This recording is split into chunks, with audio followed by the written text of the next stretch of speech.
ফলের নাম অভিশাপ। আপনি যদি কাউকে কষ্ট দেন, ওই কষ্টটা আপনার জীবনে ফেরত আসবে, তাকে আসলে অভিশাপ বলা হয়।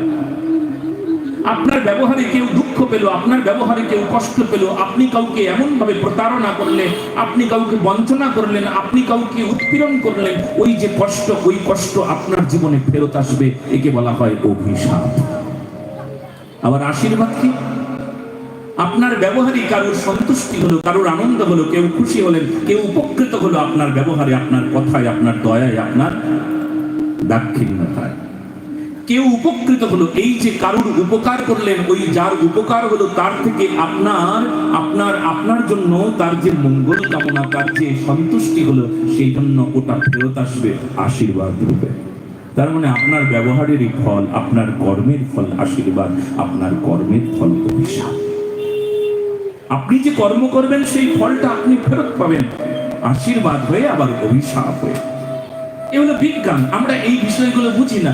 আমরা মনে মনে ভাবি কেউ মুখে কিছু বলে দিয়েছে তার মানে আশীর্বাদ হয়ে গেল, কেউ মুখে বলে দিয়েছে অভিশাপ হলো। এটা আসল কথা নয়। আশীর্বাদ আসল রহস্য থাকে। শিব ভক্ত হবে যারা ভক্ত, চাই লাল বস্ত্র পরবে, কিন্তু নেশাদি করে তাদের প্রতি বিরুদ্ধাচরণ করবে।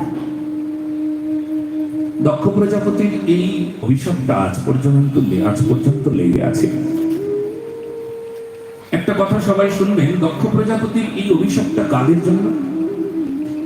সব শিব ভক্তের জন্য কি অভিশাপটা? যারা বিশুদ্ধ শিব ভক্ত তাদের কি অভিশাপ লাগবে?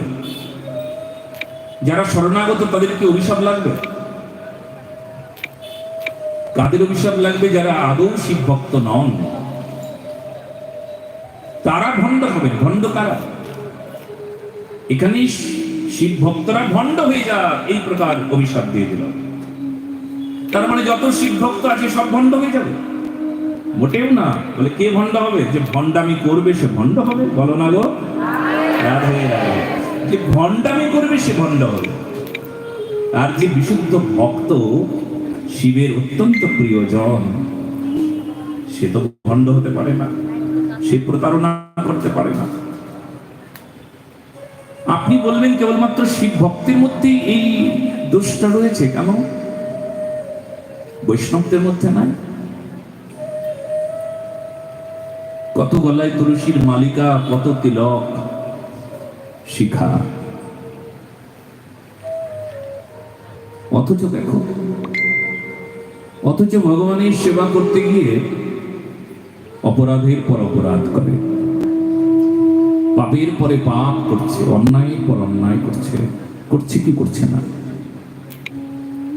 তার মানে বুঝে নিতে হবে ভগবৎ সাধকের, সত্যিকারের সাধক কপট শূন্যতা, নিষ্কপট হতে হবে আমার। আর নিষ্কপট হলে আমাকে কখনো কোনো সময় আমাকে ওই পাপ স্পর্শ করতে পারবে না, আর আমাকে কেউ ভণ্ডও বলতে পারবে না। ভণ্ড কারা? যারা দুধ বেচে মদ খায়। দুধ বেচে মদ খাওয়া মানুষ আছে কিনা? অসারকে গ্রহণ করবার মানুষ আছে কিনা এই জগতে? পাপকে রাশি রাশি আনন্দের সঙ্গে গ্রহণ করছে, আছে কি আছে না? কে ভণ্ড? যে ন্যায়কে অন্যায় বলে ত্যাগ করে দিল আর অন্যায়কে ন্যায় বলে গ্রহণ করলো, সেই তো ভণ্ড না? ভণ্ডকে ভণ্ড হলো যিনি ছলা করছেন, কলা করছেন, নিজের সাধুতাকে সামনে রেখে সাধু রূপ ধারণ করে চুরি করছেন, অন্যায় করছেন, তাকেই ভণ্ড বলা হবে। ভণ্ডকে রামায়ণের পৃষ্ঠায় কে সাধু সেজেছিল বলুন তো দেখে? রাবণ। সাধু সাজার উদ্দেশ্য কি ছিল? সীতা হরণ। ভণ্ড কেন?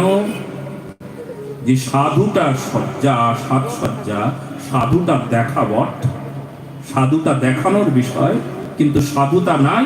সাধু তো স্বভাব, দেখানোর বিষয় নয়। যখন দেখানোর বিষয় হয় তখন তাকে ভণ্ডামি বলা হয়।